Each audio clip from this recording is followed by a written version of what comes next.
Senator Kirsten Gillibrand didn't just spar with Russell Vought. She torched his defense of Trump's rescissions package, calling it an absurdity that threatens the very foundation of American democracy. I serve on the Armed Services Committee, I serve on the Intel Committee, I serve on the Special Committee on Aging, all deeply bipartisan committees. I asked to be joined to this committee because it had a history of bipartisanship, of Democrats and Republicans looking across the country at our constituents and saying, of all the tax dollars you send to Washington, what is most important to you? You just heard from Senator Ossoff. The CDC is vital to his state. It's vital to all of us because it protects us from disease. But we ask our members of Congress to listen to their constituents through town halls, through town meetings, through just normal interactions about what resources they need spent. But what this rescission package is you are taking away the job of elected representatives to make the judgments in the Appropriations Committee about where federal dollars should go.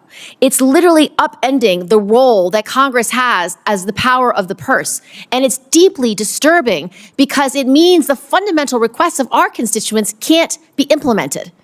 I've seen it in many things I've worked on, simple things like the Cyber Academy to make sure our best and brightest come work for the federal government in our intelligence services, in the DOD. And we say to these young people, we will pay for your education if you serve. Well, these hiring freezes and these cuts in funding mean that none of these kids who have already gone through the training program can't get hired. We see it in the funding cuts for cybersecurity. So when we are concerned about foreign adversaries hacking our elections and we hire people at Homeland Security and we hire people at the FBI and we hire people at the DOD and they all get fired, it undermines congressional will. We sit in hearings all day long, learning specifics about national security, about food security, about health and human well-being. And then we make sure when we decide where resources should go, that that's the best judgment. And we do it on a bipartisan basis, always. We have always done this on a bipartisan basis. So you can understand why people are so distressed about this rescission package, because it takes away the job that our constituents have asked us, not you, to do. So with that, I want to turn to some of the specific cuts. I have many, many areas of interest. Can I respond to that, Senator? Yes, go ahead. This bill gives you the vote to pass or not pass the rescissions package. We're not taking anything away from you. In the same way the Congressional Budget Act says that appropriations bills should be started and done by a certain period of time, it outlines the Impoundment Control Act that allows you to vote for it or not vote for it. That's an absurdity. It's an absolute absurdity because that's not the way it's supposed to work. You, as the administration, is not supposed to pick and choose the work that we've already done. We have the power of the purse. I will be voting no on this rescissions package. It's the most obvious no vote that my constituents would like me to make. And I don't know why more Republicans aren't standing up to President Trump and these very ill-advised decisions he's making, because it's harming their constituents. It's harming the people they represent. So when they choose to vote yes on this rescissions package, woe be to them for their constituents, because their constituents will be the first in line to tell them how they've been harmed. So I'm going to ask you for just a few pieces of area where this rescission package is going to be deeply, deeply felt. Let's look at national security. The rescissions package rescinds $1.65 billion in funding for the Economic Support Fund, which provides U.S. economic assistance that promotes cooperation, coexistence, and border regional integration initiatives that align with the objectives of the Abraham Accords and U.S. strategic interests. Given U.S. strategic and global interests in this region, how do you assess the impact of these cuts on the stability of Israel's neighbor and the broader Abraham Accords framework? It will have no impact on the Abraham Accords. It will have no impact on Israel. It will have an impact on 4 million for sedentary migrants in Colombia, 300,000 for an NGO to hold a pride parade in Lesotho, $3 million for Iraqi Sesame Street, on and on, with that particular rescission that you were referring to. I don't believe that's true. In fact, the purpose of the Abraham Accords investment is to make sure that we do economic growth with the support of Israel in Arab countries. And you are undermining that by eliminating $1.65 billion. And the three things you just mentioned do not add up to $1.65 billion. Let's look at global assistance and development. The proposed rescission package will cut economic development assistance and funding for multiple accounts. How does gutting these programs enhance American influence, beat back Chinese influence, the Belt and Road Initiative that projects their power world? What we just witnessed wasn't simply a tense exchange. It was a window into a fight that cuts to the very heart of American democracy. Senator Kirsten Gillibrand's fiery pushback against Russell Vought wasn't just about numbers on a spreadsheet or obscure budget rules.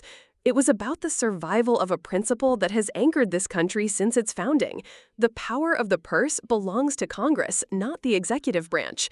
When Gillibrand calls his defense of the rescissions package an absurdity, she's not just making a rhetorical jab. She's pointing out something fundamental, that the framers of the Constitution deliberately put control of government spending in the hands of the legislative branch. Why? Because money is power. Whoever decides how tax dollars are spent wields enormous influence over the direction of the nation.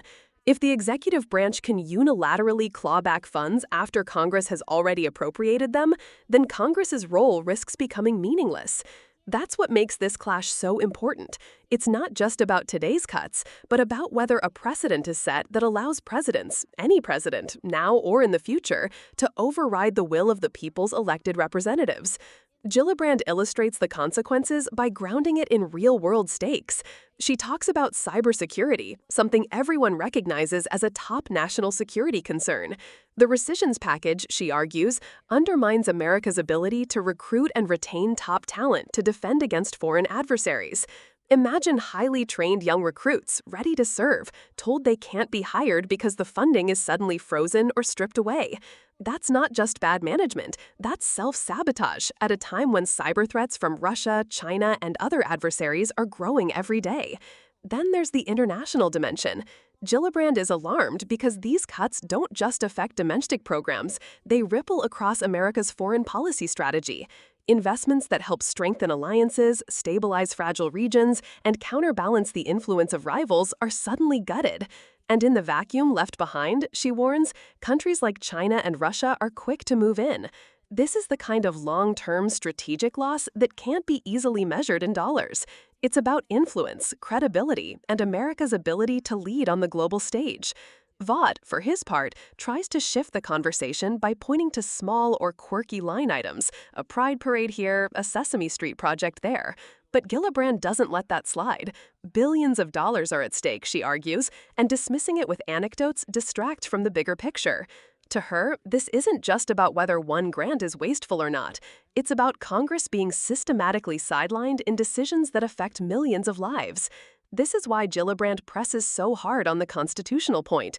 Because if Congress gives up this ground, it's not just a policy defeat, it's an erosion of democracy itself. The American system of checks and balances depends on each branch defending its role, and in her view, the rescissions package is a Trojan horse that chips away at legislative authority while concentrating more power in the hands of the executive. And this is where we, as citizens, come in. Because this debate doesn't just happen in marble hearing rooms in Washington, it shapes how responsive government is to the people. If Congress can no longer deliver on the needs of constituents because funds are stripped away after the fact, then the trust between voters and their representatives breaks down. That's why Gillibrand frames her opposition as the most obvious no vote her constituents would expect her to make. So the question is bigger than Gillibrand versus Vought, or even Congress versus the White House. It's about whether Americans are comfortable letting the executive branch reach into the legislative process and rewrite decisions that were supposed to be bipartisan compromises, reflecting the will of the people. That's the deeper story here, and it's why her frustration is so palpable. Because when she says that's an absurdity, she's not just rejecting one proposal. She's warning us about a slippery slope where the balance of power, carefully designed to protect democracy, can be quietly unraveled. Now I want to hear from you.